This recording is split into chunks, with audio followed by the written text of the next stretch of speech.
Hello everyone, this is Phil from underKG.com. Today we got Xiaomi Hongmi. So this is the low-end device from Xiaomi, a Chinese manufacturer, and they're launching this soon in Singapore under the name of Redmi.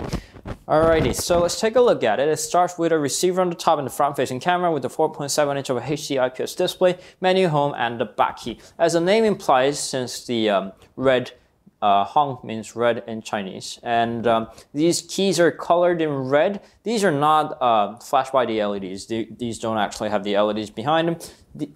Rather, it has a little LED on top of these keys.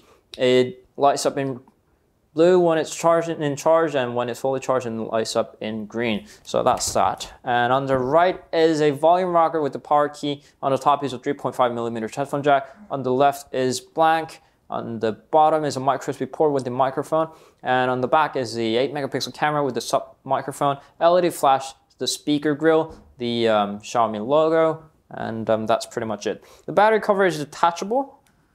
When detached, you gain the access to the micro SD card slot, expandable up to 64 gigabytes. You'd rather swipe in an SD card since the internal storage is only 4 gigabytes, and the dual SIM card slot. That's 3G WCDMA plus GSM. Make sure you get the right version of the Hongmi, since these come in two versions. One is a local version with the TD-SCDMA, that's Chinese version of the 3G, and those only work in GSM on the countries other than China, so make sure you get the WCDMA version. And it's got a 2000 milliamps of battery that's replaceable, so if you're lacking one, you can get another to have a better battery life.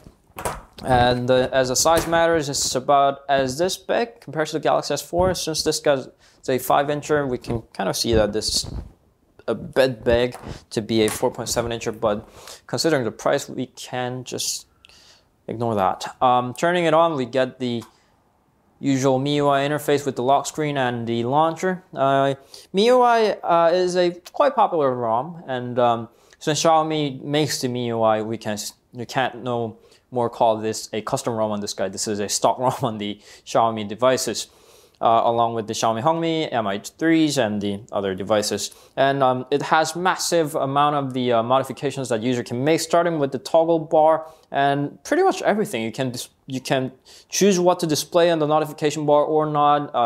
Toggle switches, mobile network security, what apps to gain what kind of authority and whatnot. All those kind of awesome things. But I'm not really a huge fan of the MIUI launcher, so let's get back to Nova launcher. That's my favorite.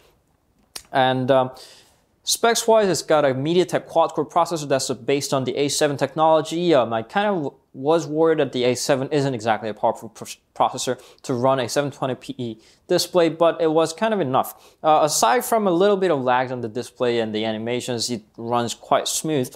And it's got a 1 gigabyte of RAM with the 4 gigabytes of storage. And that's 4 gigs is pretty small, so make sure to expand that, as I mentioned. And this guy is based on the Android 4.2.2 Jelly Beans, so that's quite new. I'm pretty fine with that. And when web surfing and all those kind of light usage, you get pretty much a decent performance. It runs fine. We do see a bit of a frame drop in the scrolling and everything. Now we don't even see that in the web browser, but we kind of see that. But overall, light usage, users will not see any kind of problem with the specs that this guy has. All those light usages just work fine. Reddit, all those kind of awesome things just work fine.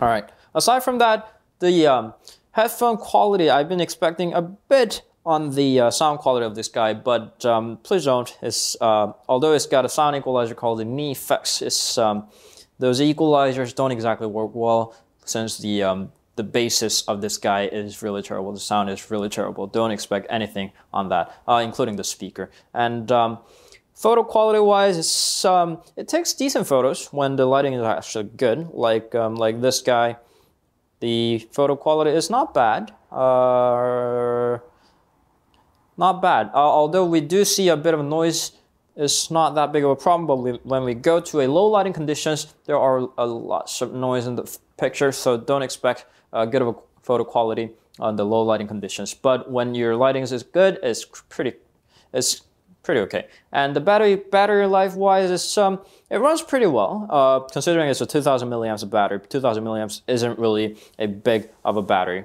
And